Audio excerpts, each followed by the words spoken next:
Ok, então vamos dar prosseguimento, né, agora com a plenária das boas práticas no enfrentamento da violência sexual contra crianças e adolescentes. E eu queria estar convidando a Eunice, de Asas do Socorro, para estar compondo a mesa, a Terezinha, das Juntas de Missões Mundiais e PEP Network, e a Elce, de Mãos Dadas. Está vindo ali a Elce. Terezinha e Eunice.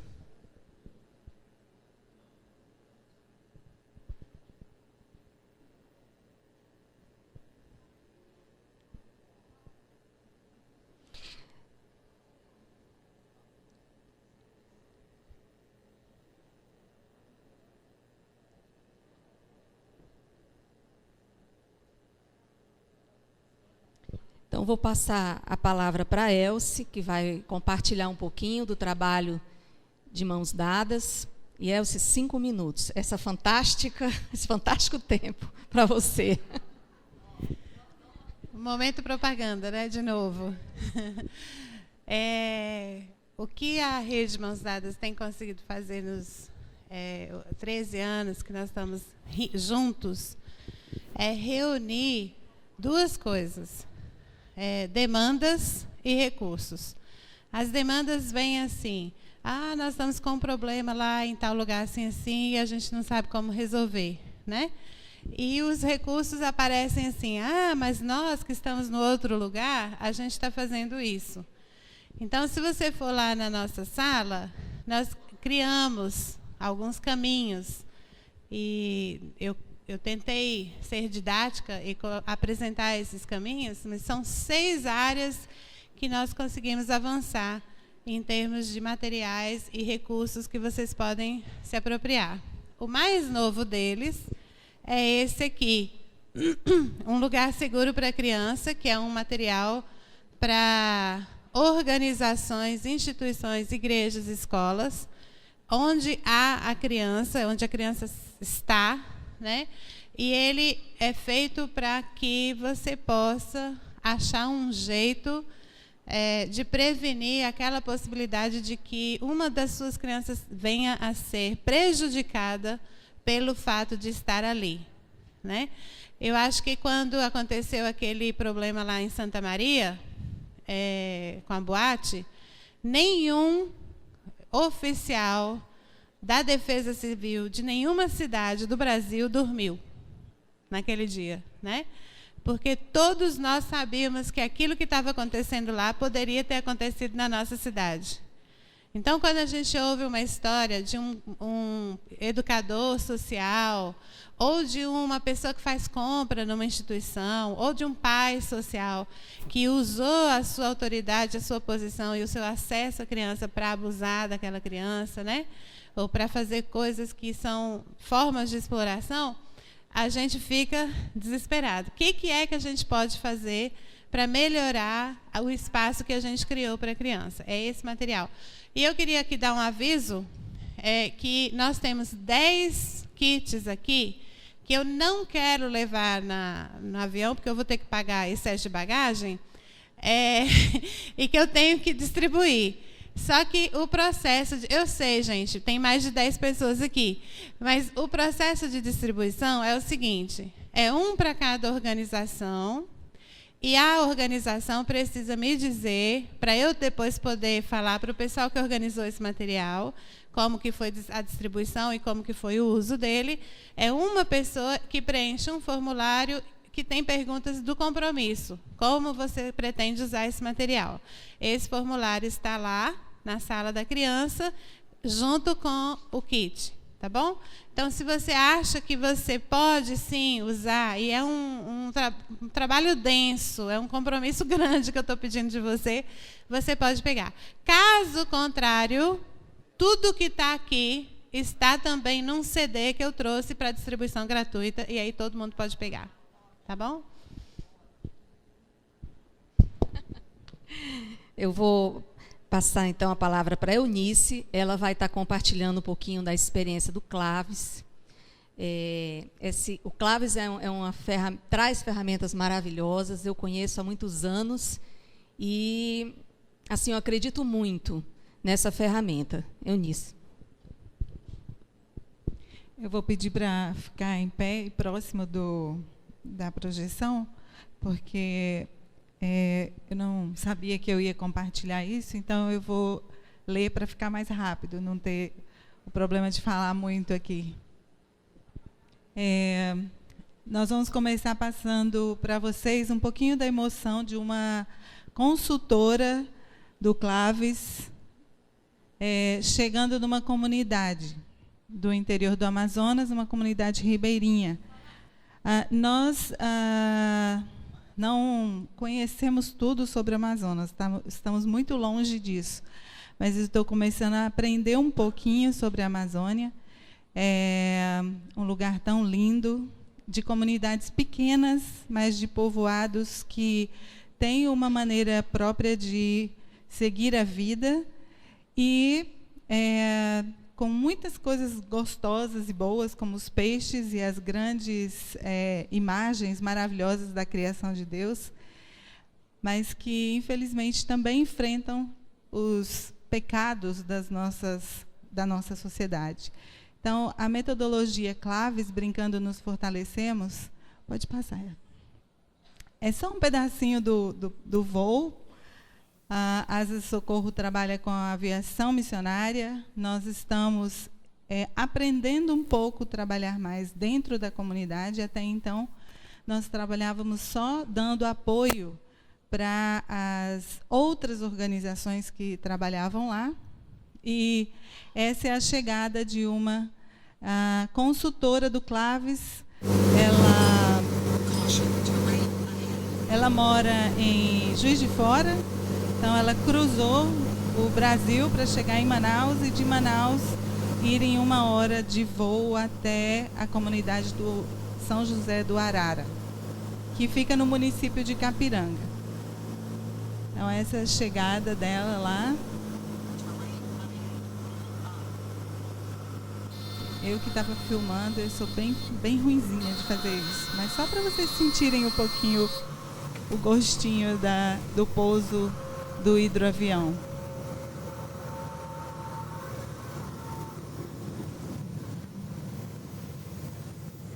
Nós estamos trabalhando com o Claves em 3 municípios. Um deles é o município de Capiranga, que tem 50 comunidades e uma delas é essa comunidade do Arara. Então, essa é a Ana Carolina, que foi até lá.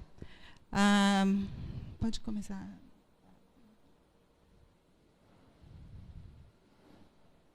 Pode passar.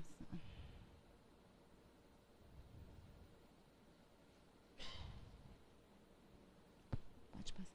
Então, nós estamos em parceria com o Claves, já faz algum tempo que a gente tem trabalhado nisso. O ano de 2002, nós começamos um projeto na Amazônia, principalmente no município de Parintins, com 42 comunidades. Nós tínhamos um objetivo de dar atenção às crianças e adolescentes para a promoção da sua saúde e a prevenção contra a violência e abuso de que são vítimas. E, para alcançar esses objetivos, nós tínhamos definido que faríamos a capacitação de educadores ribeirinhos, que iríamos realizar oficinas com as crianças em todas as clínicas. Nós fazemos clínicas médicas e dentistas e odontológicas, e também ter pelo menos um educador em cada comunidade, e monitorar os educadores de uma forma continuada. No ano de 2012, nós fizemos 56 comunidades, 2.053 crianças e adolescentes participaram das oficinas. E em 2 treinamentos, nós capacitamos 88 educadores. Mas a gente aprendeu algumas coisas. Que os educadores, depois de capacitados, eles enfrentam uma inércia para colocar as oficinas na prática com as crianças. Então, isso deixou a gente muito frustrado, porque a gente tinha 88 pessoas capacitadas e praticamente nenhuma pessoa daquela localidade estava dando as oficinas para as crianças. e aquelas 2.053 crianças atendidas não estavam sendo recebendo oficinas das pessoas, dos ribeirinhos capacitados. Então, a gente queria saber o porquê que estava acontecendo isso. Então, a gente descobriu também que existem dificuldades que são melhor trabalhadas se o grupo de educadores encontrar um espaço para eles trabalharem, ter trocas de experiência, motivação e impulsionar, né, o início das oficinas. E também aprendemos que tem muito interesse dos educadores, que eles reconhecem a necessidade, eles convivem com o problema, eles ficam muito animados quando eles fazem a capacitação, eles ficam animados demais, a gente fica até emocionado de ver.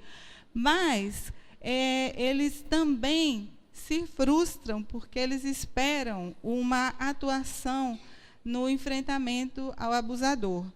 E a gente começa a ter um conflito nessa situação. E, por isso, eles têm medo de iniciar as oficinas pelos problemas que isso pode trazer. E, em geral, durante a capacitação, a gente ouve muitos relatos e testemunhos de pessoas que foram molestadas ou sofreram abuso.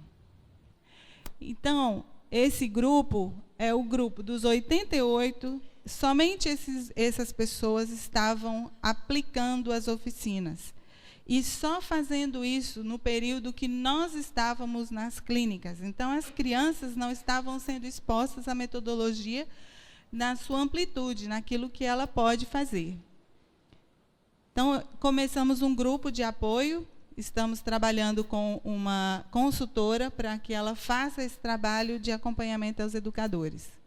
Em 2013, então, a gente começou com novas capacitações e, de novo, o objetivo de ter os educadores fazendo isso na comunidade. O educador da comunidade, a maioria deles, uma grande parte, não a maioria, mas uma grande parte são professores da escola pública. E também criar um grupo de educadores do CLAVES que podem trocar ideias e se motivar. Até agora, nós fizemos capacitações para 144 pessoas, isso esse ano. Até o mês de maio, só para vocês terem uma ideia de homens e mulheres, né, 41 homens e 49 mulheres. A escola pública nos municípios, nas comunidades ribeirinhas, tem a presença muito grande de homens. E tem alguns riscos visíveis nesse universo aí. Porque os homens são... das maneiras das pessoas ganharem dinheiro, né? Então, é um dos trabalhos públicos oferecidos. Então, tem muitos homens na escola e muitos homens como agentes de saúde. Mas o grupo... Só volto um pouquinho para vocês verem como as pessoas são bem variadas na recepção da metodologia. Nas cidades, a gente teve pessoas como conselheiros, pastores, enfermeiros, pessoas da saúde pública, pedagogos, comerciantes. Mas nas comunidades a gente também teve pescadores, a gente teve só artesãos, pessoas que trabalham em casa e os educadores das escolas públicas. Então, essa é uma foto da comunidade em Capiranga, também indo de uma comunidade para outra, uma das paisagens lindas da Amazônia. Essa é um treinamento em Curuai, em Santarém. Então, nós estamos trabalhando em 3 municípios. Em Capiranga, a gente tem esse número grande, de 144 educadores. Então, nós queremos ver o que isso vai produzir nessa comunidade. A gente está trabalhando bastante no grupo para ver se a gente vai ter retorno. Arara, comunidade do Arara. E para vocês verem a comunidade de cima, é uma comunidade bem grande no meio da mata. 2 consultoras, Denise e Ana Carolina. E as crianças que receberam algumas atividades.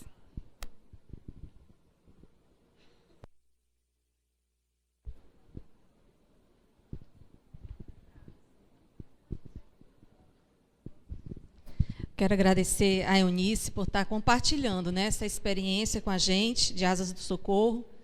que é um trabalho assim maravilhoso, difícil.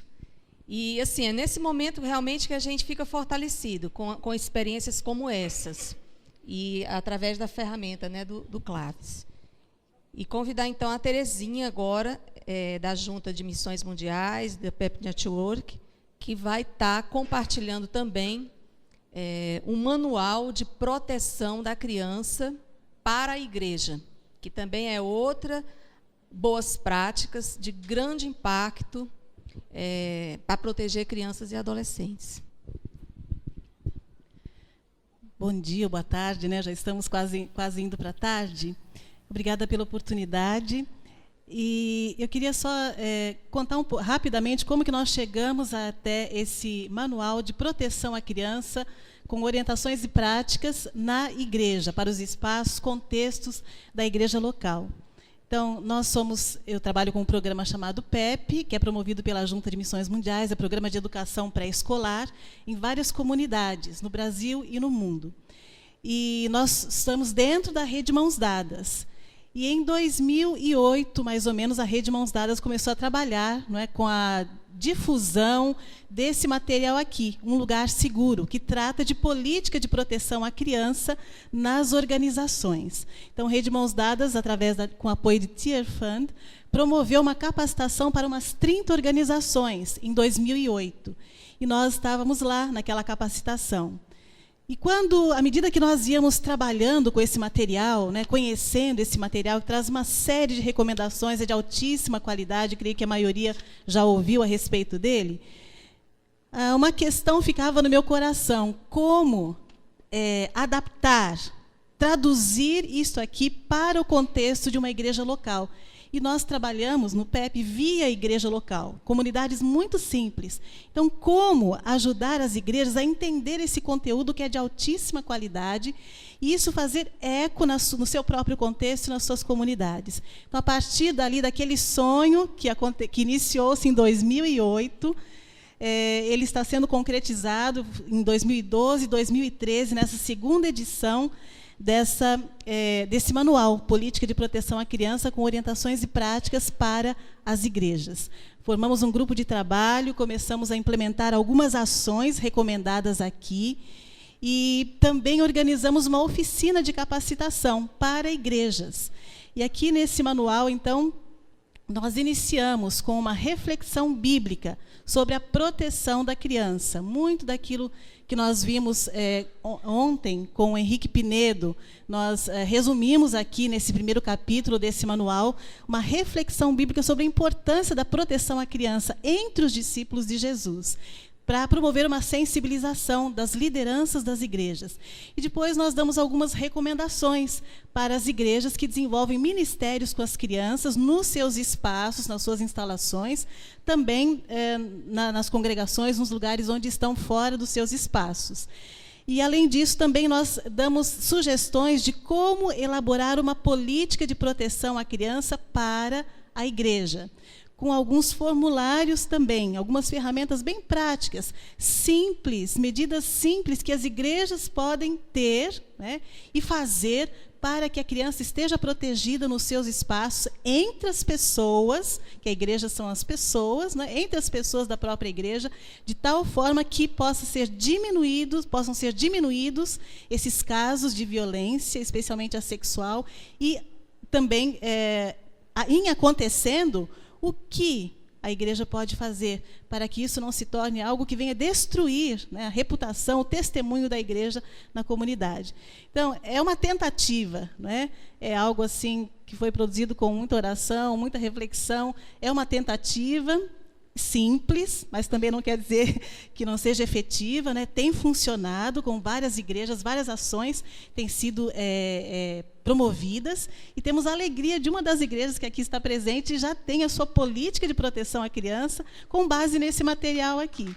Então, isso é fruto, né, a Igreja Batista de Curitiba, né, então a Thalia Viva, a Gisele, elas promoveram essa oficina lá e utilizaram esse material. Então, é algo que está sendo implementado e que, pelo menos, vai facilitar para que os casos de violência diminuam um pouco, né, ou não venham ocorrer. Esse é o nosso desejo, a nossa oração. Obrigada. Obrigada, Terezinha. E lembrando que a Terezinha vai estar fazendo uma oficina, uma das oficinas agora à tarde, um lugar seguro para as crianças na igreja. Como desenvolver uma política de proteção da infância. Então, assim, uma mesa importantíssima. Eu acredito, assim, que um dos principais objetivos nossos de nos encontrar enquanto rede é exatamente estar compartilhando, né? Compartilhando essas experiências, trocando experiências, isso é muito rico e é muito gostoso também de ser feito. Então, nós vamos estar encerrando a mesa. Prenda que a Elza quer falar mais alguma coisa. Gente, nós colocamos aí na programação que seria aqui boas práticas no combate à exploração, né, no turismo. E nós daqui não falamos nada sobre turismo. Eu acho que essa mesa reflete onde nós estamos. Nós estamos colocados em lugares aonde a criança é fragilizada e a ponta da lança é o turismo. Então, para uma criança chegar a ser explorada sexualmente no turismo, aconteceu várias quebras de várias redes de proteção para que ela chegue lá naquele lugar. E eu vou falar com muita franqueza o que eu sinto, que é muito difícil você resgatar uma criança quando ela já está lá, né? Então, no caso da Eunice, que está falando das crianças ribeirinhas, o caminho é da comunidade ribeirinha para um centro urbano desestruturado, aonde a criança vai porque a mãe e o pai saíram, né, da comunidade, mas ela já vai frágil porque já foi abusada, e as pesquisas mostram isso, né? E eu não conheço muitas pessoas que se tornaram prostitutas. Eu conheço algumas. As algumas que eu conheço vieram de igrejas. Foram membros de igreja. Membro não, foram participantes de igreja quando crianças. Então, quando a Terezinha fala que a gente precisa proteger as crianças nas nossas igrejas, eu não vejo medida de proteção mais eficaz, né, de prevenção mais importante para nós aqui, do que fazer isso nas nossas igrejas, no ambiente local.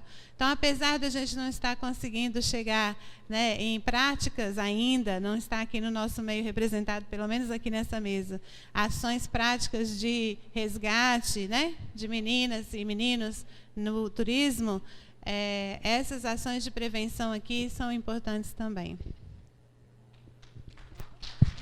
Só reforçando o que a Elza falou, está comprovado realmente. Tem uma pesquisa do Dimenstein que diz que 80% das crianças e adolescentes que hoje são exploradas sexualmente foram antes abusadas dentro de casa. Então, respaldando exatamente o que ela colocou.